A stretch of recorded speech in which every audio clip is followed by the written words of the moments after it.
유사남 유튜브에 오신 걸 환영합니다.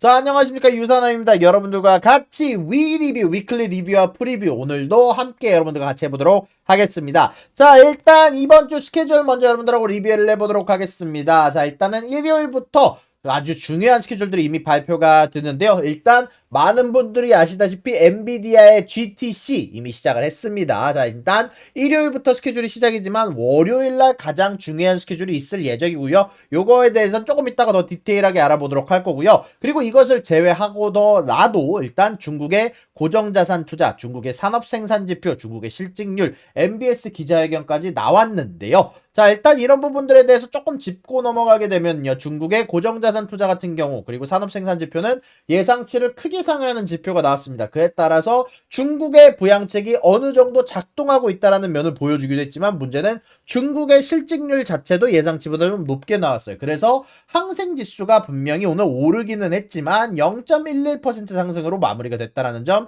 짚고 넘어가고요. 그리고 월요일 날은 주요 스케줄들이 없습니다. 다만 GTC, 엔비디아의 이벤트가 있는데요. 여기에서 많은 분들이 기대하고 계시는 이벤트가 나오게 될 텐데 요거에 관련해서 조금 이따가 알아보도록 할 거고요. 그리고 화요일 날 같은 경우는요. 자, 건축 승인 건수, 주택 착공 건수 뭐 이런 것도 더 중요하지만 가장 중요한 건 중국에서 발표하는 대출 우대 금리. 사실 5년물과 1년물로 단기채와 뭐 중기채라고 할게요. 뭐 5년물과 1년물로 나눠져 있는데 저번에 5년물은 인하를 했지만 1년물은 인하를 안 했었어요. 아마 이런 부분들을 지속적으로 유지하지 않을까라고 생각이 좀 들고요. 그리고 수요일 날 같은 경우는 많은 분들이 아시는 원유 재고도 발표를 하겠지만 이것보다 더 중요한 건 역시 FOMC겠죠. FOMC를 통해서 점도표를 통해서 정확히는 아마 연준이 갖고 있는 현재 경제에 대한 예상치 혹은 예측을 여러분들이 보실 수가 있게 됩니다. 그에 따라서 앞으로 연준의 움직임, 연준이 경제에 갖고 있는 생각들 하나씩 짚고 넘어갈 수 있을 텐데요. 아무래도 이번 주에서 가장 중요한 스케줄이 되지 않을까라고 생각이 좀 되게 됩니다. 아무래도 요 관련해서는 좀 이따 더 디테일하게 알아볼 텐데요. 자, 그러고 나서 목요일 날 같은 경우는 제조업 구매관리지수, 서비스 구매관리자지수, 그리고 연준의 인플레이션 연동체 등등이 발표가 되게 되고요. 그리고 금요일 날 많은 분들이 궁금하시는 부분들이 파월의 연설인데 이게 뭔가요? 네, 이건 Fed Speak라고 해가지고 Fed Listen이다. Fed Listen이라고 해가지고 사실 파월이 주체가 되는 연설은 아니고요. 정확히 말하면 일반인들 혹은 여러 섹터에 있는 사람들, 여러 문화권에 있는 사람들이 나와서 파월 아저씨한테 질의응답 시간을 갖는 거예요. 그러다 보니까 그렇게까지 중요한 스케줄은 아니라고 할 수 있을 것 같습니다. 자, 그런 가운데 안에서 저번 주 주요 키워드 잠깐 여러분들하고 짚고 넘어가 보도록 할 텐데요. 자, 5가지 키워드가 있었어요. 자, 첫 번째는 유가 관련한데요. 유가가 사실 $80라는 심리적인 저항선을 넘었습니다. 첫 번째 이유는 가장 여러분들에게 말씀드렸던 것처럼 중국의 소비시장 혹은 인플레이션 지표도 혹은 투자 관련된 지표가 좀 살아나고 있어요. 일단 소비 지표가 좀 살아나고 있는데 그런 가운데 안에서 오펙의 사실상 감산에 대한 소식 플러스 알파로 IEA에서 전 세계에서 IEA라는 게 국제 에너지 기구거든요. 여기에서 발표를 한 게 뭐냐면 이번에 아무래도 석유에 대한 수요가 올라갈 것 같다. 원래 예상했던 수치는 120만 배럴 per day였는데 이게 130만 배럴 per day로 사실상 10%가량 인상이 되게 되면서 수요가 10% 오른다는 건 그만큼 가격도 올라야 된다라는 것이겠죠. 근데 사실상 수요는 오르는데 공급이 오르질 않으니까 그에 따라서 $80라는 심리적 저항선이 뚫리게 되면서 현재 유가가 4개월 만에 $80를 돌파하는 사태가 있기도 했고요. 그리고 소매 판매가 부진했다라는 게 두 번째 키워드였죠. 자, 소매 판매 지표가 전체적으로 예상치를 하회를 했습니다. 사실 정확히 말하면 월마트를 빼고는 거의 모든 회사들에 대한 소비 관련된 소비재 관련된 회사들이 어닝이 망하면서 사실 어느 정도 경고가 되긴 했었는데 소매 판매 지표가 예상치를 하회한다라는 건 사실 전 미국의 이제 국민들이 슬슬 돈이 떨어져 간다라는 얘기죠. 이걸 어떻게 보면 호재로 볼 수도 있고 악재로 볼 수 있는데 이거는 아마 조금 더 지켜봐야 될 것 같고요. 그리고 세 번째 키워드는 엔비디아죠. 제가 어떻게 보면 가장 중요한 키워드 중 하나라고 할 수 있는데 엔비디아가 사실 저번 주죠. 저저번 주에 급락한 이후에 복구를 제대로 하지 못했습니다. 사실 월요일 날 어느 정도 오라클의 어닝이 잘 나와주게 되면서 다행히 CPI가 안 좋았음에도 불구하고 엔비디아가 하드 캐리하면서 시장에 올라가는 현상이 있긴 했으나 PPI까지 안 좋게 나오게 되면서 엔비디아가 결국 주가가 하락하는 모습을 보이긴 했는데요. 이번 주에 과연 GTC를 통해서 반등을 줄지 조금 이따가 저거 좀 더 알아보도록 하고요. 그리고 삼성전자에서 재미난 소식이 나왔죠. 자, 네 번째 키워드가 추가 반도체 지원안이었는데 실질적으로 삼성전자가 60억 달러 이상의 보조금을 받을 계획이다. 이미 사실상 예비 합의를 거쳤다라고 블룸버그에서 보도가 됐습니다. TSMC보다 높은 금액의 지원을 받을 계획이다라고 소식이 전달이 됐고요. 그리고 저번 주에서 역시 가장 핫했던 소식은 CPI와 PPI의 예상치 상회 소식이죠. 요거에 관련해서는 전에 언급드렸다시피 유가와 에너지 가격들 전반적으로 사실상 이번 CPI의 가장 커다란 범위다라고 얘기를 할 수 있을 것 같고요. CPI에서는 그것 제외하고도 주거비와 운송비, 아무래도 전체적인 주택가격이 안정세에 갔다가 다시 또 사기업들 기준으로 오르게 된 것, 그리고 운송비 같은 경우는 최근 들어서 있었던 수에즈 운하의 가뭄 사태나 아무래도 후티 반군이 아무래도 전체적인 해상 운로를 방해하게 되면서 생기는 부분들에서 가격 상승이 나오지 않았나라고 생각이 좀 들고요. 생산자 물가지수 기준으로도 말씀드렸던 것처럼 에너지 가격이 가장 커다란 이슈였습니다. 사실상 이번에 최종 수요 상품 중 70%의 상승을 담당하던 게 에너지 상승 문제였고요.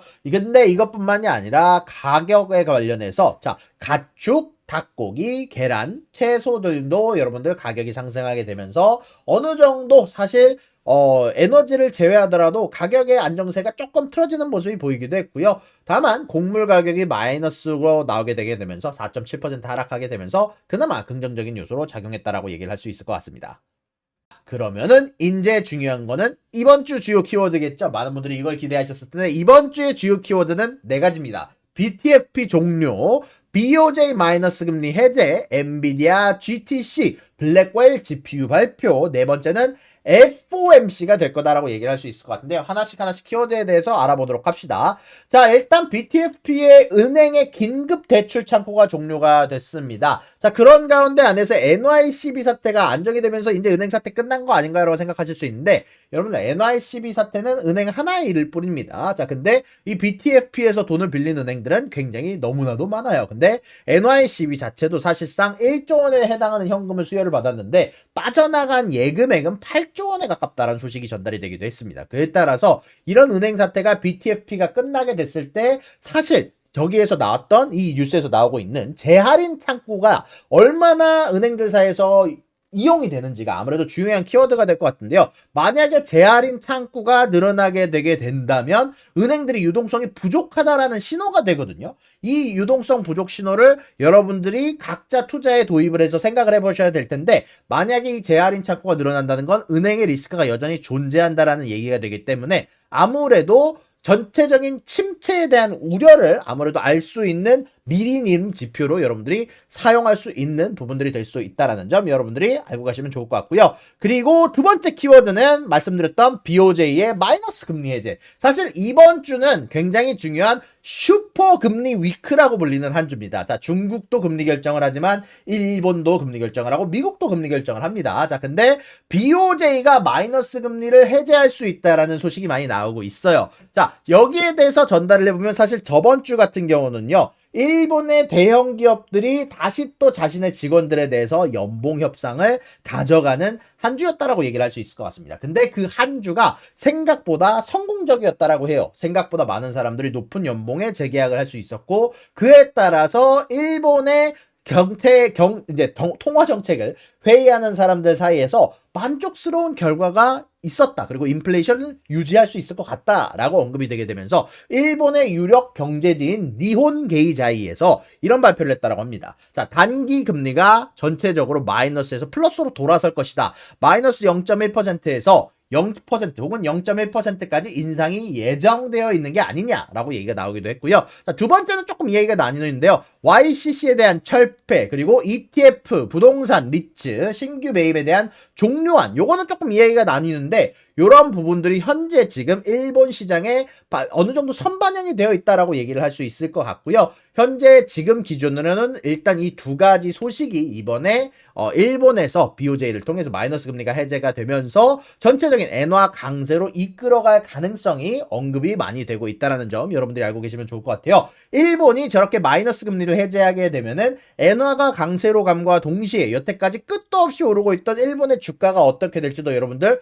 한번 좀 생각을 해보시는 시간이 한번 좀 가져보는 게 좋을 것 같다라는 생각이 들고요. 아무래도 초저금리에 힘입어서 전체적인 외국인 투자가 많이 늘었던 만큼 어느 정도 소폭 단기 하락은 막을 수 없지 않을까라고 개인적으로 생각을 하게 되게 됩니다. 자, 그리고 그 다음으로 자 FOMC 그 다음으로 중요한 스케줄이 있죠. 자, 그게 바로 엔비디아의 GTC입니다. 자, GTC 같은 경우는요, 엔비디아가 아주 야심차게 진행하는 컨퍼런스라고 할 수 있는데요. 자, 엔비디아의 GTC 같은 경우는요, 자, 일단 세계 최대의 AI 컨퍼런스가 될 것으로 예상이 되고 있고요. 자, 그런 가운데 안에서 젠슨 황 아저씨가 미리 이름을 했어요. 뭐냐? 자, 월요일 날 변혁의 순간이 온다. 기조연설. 내 젠슨 황의 기조연설을 놓치지 말아라.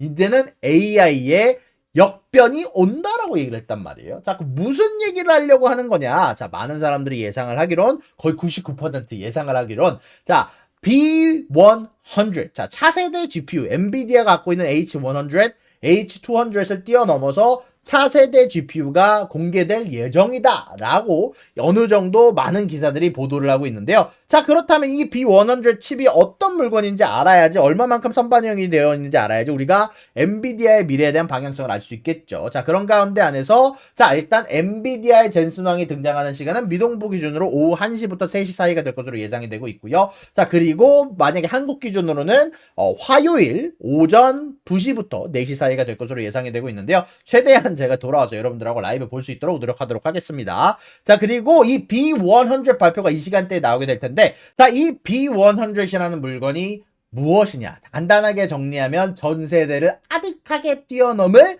어떻게 보면 몇 년간 엔비디아 GPU 내에서 가장 커다란 세대 격차를 보여줄 물건이다라는 얘기가 많이 나오고 있어요. 왜냐하면 세 가지 새로운 게 많이 들어왔거든요. 자, 첫 번째, 새로운 블랙웰 아키텍처, 칩넷 설계를 동반한 이 블랙웰 아키텍처가 새롭게 등장하게 되는데, 요게 고전력이 필요하기는 하지만 반대로 고정력을 받게 되면 고성능이 나오게 되는 전형적인 고비능 고성능 구조라고 얘기를 하게 되고요. 그리고 두 번째로는 TSMC의 3나노 공정이 도입된 제품이다 라는 소식이 나왔습니다. 그에 따라서 사실 여태까지 존재했던 다른 GPU보다 훨씬 더 빠른 속도를 보여줄 거다라는 예상이 나오고 있고요. 그리고 세 번째는 현재 데이터 센터에서 가장 많이 사용되고 있는 H100이랑 H200보다 더 빠른 메모리 속도를 도입함에 따라서 이 세 가지를 합쳤을 때 전 세대였던 H100과 H200보다 훨씬 더 뛰어난 성능을 보여줄 것이다 라고 애널리스트들이 언급을 하기도 했었는데요.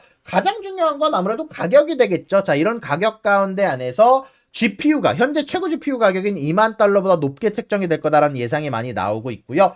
다만 AMD에서 여러 경쟁 제품을 내놨기 때문에 그럼에도 불구하고 어느 정도 가격에 대한 기대감이 좀 서려 있는 건 어쩔 수 없는 것 같기는 합니다. 자, 다만 이 B100에 대해서 어느 정도 보도가 많이 된 면들이 있거든요. 그러다 보니까 선반영이 여러모로 좀 되어 있다라는 점, 그에 따라서 만약에 엔비디아가 시연을 발표를 할 때, 벤치마킹 테스트를 할 때 조금 예상보다 안 좋은 성능을 보여준다, 혹은 예상대로의 성능을 보여준다라고 하면 엔비디아가 아마 상승하는 건 어렵지 않을까라고 생각이 좀 들고요. 반대로 여기에서 나온 것처럼 현재 사람들이 기대하는 것처럼 전 세대와 아득한 격차를 보여주게 될 경우 엔비디아의 주가는 충분한 상승이 상승할 만한 여력이 있을 수도 있다고 생각이 좀 되니까요. 그에 따라서 여러분들은 이 엔비디아의 GTC 컨퍼런스 볼 수 있는 분들은 유산한 채널로 오셔서 보셔야 될 거다라고 생각이 좀 들게 됩니다. 자, 그리고 그 다음으로는 이번 주에 가장 중요한 스케줄이 될 것 같습니다. 자,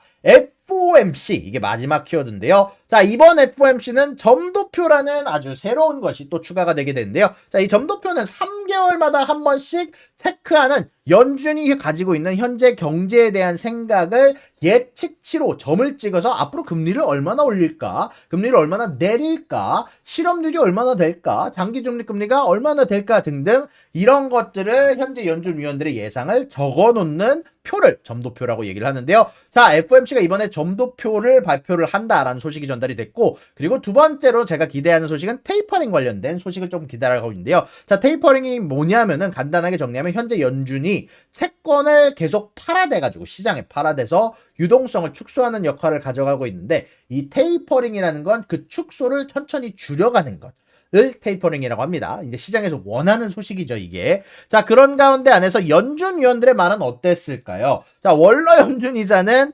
대차대조표 축소 계속해야 된다. 금융시장에 부담 없이 계속할 수 있다라고 얘기를 하면서 테이퍼링 안 하는 게 좋을 것 같은데 라고 매파적으로 발언하기도 했고요. 보스틱 총재, 어떻게 보면 마지막 비둘기 혹은 최고의 비둘기라고 불리는 인물도 사실상 이번에 좀 매파적인 발언을 했습니다. 올 첫 금리 인하를 3분기에 해야 되고, 그리고 그 이후에 금리 동결을 해야 된다라고 주장을 하면서 조금 매파적인 발언을 지속하기도 했고요. 자, 그리고 마지막으로 뉴욕 연은 총재가, 자, 윌리엄스 총재가 언급을 하기를 이번에 금리 인하 시기를 연말에 해야 된다, 신중하게 접근을 해야 된다라고 얘기를 하면서 매파적인 발언을 아주 숨기지 않고 진행을 하기도 했었는데요. 다만 다행이었던 건 파월 같은 경우는 CPI 전에 한 발언이긴 하지만, 참고로 이 모든 연준 위원들의 발언들은 CPI 전에 나온 데이터입니다. 그에 따라서 조금 더 매파적으로 바뀌었을 가능성이 높은데, 파월 같은 경우는 이번에 청문회에서 증언을 하게 했을 때, 자, 금리 인하가 인플레 둔화에 대한 확신이 들면은 할 거다. 2%에 도달하지 않아도 2% 근처에서 우리가 2%의 인플레이션을 도달할 수 있다는 확신이 생기면 금리 인하 할 건데 우리가 그렇게 멀지 않았다라고 발언을 하기도 했고요. 여기에다가 활용점정을 찍어줬던 점이 그 라가르드 총재도 EU에서도 유럽에서도 금리 인하 시기가 멀지 않았다, 좀 더 많은 증거를 봐야 되는데 이 많은 증거가 곧 나올 것 같다라고 얘기를 하게 되면서 금리 인하 6월 인하 선에 대해서 많이 현재 대주주 사이에서 많이 뻗어나가는 모습이 나오기도 했다라는 점 여러분들이 염두에 두시면 좋을 것 같은데, 그럼에도 불구하고 이게 다 CPI, PPI 전 인플레이션 데이터 나오기 전에 나온 내용이거든요. 그러다 보니까 이 인플레이션 데이터가 나온 이후에 좀 이야기가 좀 바뀌지 않았을까? 라고 생각되는 점도 있다라는 점 여러분들이 알고 계시면 좋을 것 같습니다. 자, 그러고 나서 그 다음 봐야 될 거는 비공식 연준 대변인이라고 불리는 닉 티메라우스의 발언인데요. 자, 닉 티메라우스 같은 경우는 이번에 트윗을 냈습니다. 뭐냐? 우리 GDP가 생각보다 그렇게 좋은 건 아니다. 우리 GDP가 올라가게 된 거는 이민이 사실상 원래 나오던 100만 명의 추세보다 150만 명 더 높았을 것으로 추정이 되는데, 이거는 월간 손익 분기점 일자리 증가율이 사실 예상치를 크게 높았고 평균치보다 크게 높았다 보니까 이런 더 많아지는 직원들로 인해서, 노동자들로 인해서 결국 GDP가 상승한 것이지 지금 당장 시장이 좋은 것은 아니다. GDP가 생각만큼 많이 성장한 게 아니라 더 많은 사람들이 와서 일했기 때문에 늘어난 것이다 라고 주장을 하는 지표도 발표를 하기도 했었는데요. 자, 그러면은 자, 이제 비공식 연준 대변인까지 얘기를 봤으니까 그 다음 중요한 건 역시 점도표겠죠. 제가 간단하게 여러분들에게 저번에 12월에 나왔던 점도표를 정리를 해드렸는데, 자, 일단 여기에 대해서 5가지 지표를 이번에 4개의 기관에 대해서 알려주는 게 바로 이 점도표란 물건인데요. 자, 간단하게 나오면은 이번에 실질 GDP 성장률, 실업률, PC 인플레이션, 코어 PC 인플레이션, 금리 이 5가지에 대한 지표를 2024년, 2025년, 2026년 그리고 앞으로 더 먼 기간까지, 자, 이렇게 연준 위원들이 생각하는 바를 점으로 찍어놓은, 내가 봤을 땐 이거야 라고 찍어놓은 거를 점도표라고 합니다. 자, 근데 그 예상치 자체에서 우리가 중요하게 봐야 될 거는 바로 이 4가지입니다. 자, 뭐냐? 2024년에 실업률과 PC 인플레이션, 그리고 금리와 2025년의 금리, 그리고 마지막으로 장기 중립금리라고 불리는 더 긴 기간에 나와 있는 금리까지, 이렇게 4가지 지표를 여러분들이 보시면 좋을 것 같은데요. 자, 일단 이 장기 중립금리가 제가 봤을 땐 가장 중요한 물건이 될 것 같습니다. 옐런 재무장관이 이런 발언을 했거든요. 앞으로는 장기 중립금리가 좀 올라갈 것 같다. 예전에 코로나 이전으로 돌아가는 건 어렵지 않을까. 그리고 이 장기 중립금리라고 불리는 물건, 여기에서 2.5%라고 적힌 물건은 사실 어떻게 보면 이 10년물 금리, 30년물 금리의 가장 커다란 축을 담당하는 단어라고 생각하시면 좋거든요. 근데 만약에 이게 올라갈 경우 채권 금리가 아마 급등하게 될 거라는 점 여러분들한테 미리 말씀드리고 싶고요. 그리고 앞으로 미국에 존재하는 유동성 관련해서 장기적인 악재로 작용할 수 있다 보니까 요거 한번 여러분들이 집중해서 보셔야 될 것 같고요. 그리고 2024년, 2025년에 중요한 것 가장 뭐죠? 금리죠. 자, 결국 금리가 현재 당장 저번 때에 나왔던 12월에 나왔던 것 기준으로는 점도표가 3번의 금리 인하를 예상한다라고 얘기를 했었는데 이게 과연 2번까지 줄어들 것인지가 중요한 지표가 될 것 같은데 자, 여기에 대해서 JP 모건의 수석 이코노미스트가 뭐라고 얘기를 했냐면 점도표에서 올해 금리 인하 횟수가 아마 3회에서 2회로 줄어들 가능성이 50% 이상이다라고 분석을 했던 만큼 점도표에서 만약 저렇게 나오게 되게 된다면 전체적으로 시장에 악재로 작용할 것이다 라고 생각이 좀 들고요. 플러스 알파로 2025년에는 얼마나 인하를 할지까지가 이번 금리에서 중요한 부분이다라고 생각이 되게 되고요. 그리고 현재 인플레이션이 예상치보다 높게 나왔는데 이게 과연 연준 위원들이 아웃라이어라고 해서 이번에는 조금 유가 때문이니까 다시 또 잠잠해질 거야 라고 생각을 하는지 아니면 이번에 유가가 올랐으니까 장기적으로도 혹은 조금 더 오랫동안 인플레이션이 튀어오르는 거를 못 막게 되는지 요거에 대해서 연준 위원들에 대한 생각을 알아볼 수 있을 것 같고요. 그리고 실업률 3.9%까지 이번에 올라갔는데 과연 이번에 나온 실업률에 대한 상승이 연준에서 만족할 만큼 장기 중립 실업률이라고 해서 인플레이션을 불어오지 못하게 막는 그런 장기 중립 실업률까지 도달할 수 있을 것이다 라고 생각을 하는 부분인지 이런 부분들이 이번 FOMC에서 가장 중요하다라고 생각이 좀 들게 되고요. 제 개인적인 FOMC에 대한 예상을 해본다면 아무래도 금리는 일단 거의 90%, 99% 확률로 동결할 것 같다라고 생각이 좀 들고요. 두 번째, 자 일단 중요한 부분인데 QT에 대한 테이퍼링, 결국 유동성 축소에 대한 것을 더 줄일지 말지 유동성 축소에 대한 테이퍼링을 논의를 하고 과연 이걸 언제 실행할 것인가에 대한 힌트를 주는데 일단 이런 부분들 관련해서 아마 이번에는 안 할 것 같고요. 5월에 할 거다라는 힌트를 어느 정도 좀 주지 않을까 5, 6월에 할 거다라는 힌트를 주지 않을까라고 생각이 좀 들고요. 그리고 점도표에서 원래 예전에는 3번 인하라고 적혀 있었는데 이번에는 아마 2번 인하까지 줄어들지 않을까라고 생각이 좀 듭니다. 그리고 실업률에 대한 예상은 아마 예전 그대로 유지할 것이다라고 생각이 좀 들고요. 그리고 장기 적립 금리도 사실 이건 쉽게 건드면 안 되는 물건입니다. 그러다 보니까 연준 쪽에서도 좀 조심히 접근할 것 같다라는 생각이 좀 들면서 장기 적립 금리도 옐런 재무장관과는 다르게 좀 유지할 거다라고 생각이 좀 들게 되네요. 자, 이렇게까지 모든 키워드들 여러분들과 같이 리뷰를 해봤는데요. 이번 주 내내 중요하게 작용할 것이니까요. 한번 이런 키워드들 지속적으로 한번 찾아보는 것 추천드리고요. 그리고 이번 주에 나오게 될 어닝들, 중요한 어닝들 굉장히 많습니다. 자, 일단 화요일날 샤오퐁의 어닝이 있는데요. 샤오퐁의 어닝, 테슬라를 포함한 전기차에게 가장 중요한 어닝들 중 하나가 될 것이다 라고 생각이 좀 들고요. 그리고 많은 분들이 테무 요즘 굉장히 핫하잖아요. 알리바바랑 징동도 많은 타격을 입었는데 그 테무의 모기업인 핀듀오디오가 수요일 장전에 어닝 발표를 할 예정이고요. 그리고 이번 주에 가장 중요한 어닝은 아무래도 마이크론이겠죠. 결국 반도체 섹터 엔비디아를 살리기 위해선 GTC도 중요하지만 그것 못지않게 중요한 것도 아마 마이크론의 어닝이 되지 않을까라고 생각이 좀 들게 되고요. 그리고 그 목요일날 기준으로는 나이키와 룰루레몬, 페덱스의 어닝 발표가 있을 예정이다 라고 여러분들에게 오늘 모든 것들 다 위클리 리뷰를 전달을 해드린 것 같습니다. 긴 시간 동안 유선함의 위리뷰 봐주셔서 감사하고요. 여러분들의 의견들 꼭 채팅창과 코멘트로 남겨주시길 바라면서 저는 여기서 여러분들께 인사드리도록 하겠습니다. 유바! 구독과 좋아요는 사랑입니다, 여러분. 유사남의 구독과 좋아요를 눌러주세요. 그리고 여기 있는 비디오도 여러분들을 위해 준비한 거니까 여러분들이 항상 살펴봐 주시면 감사하겠습니다.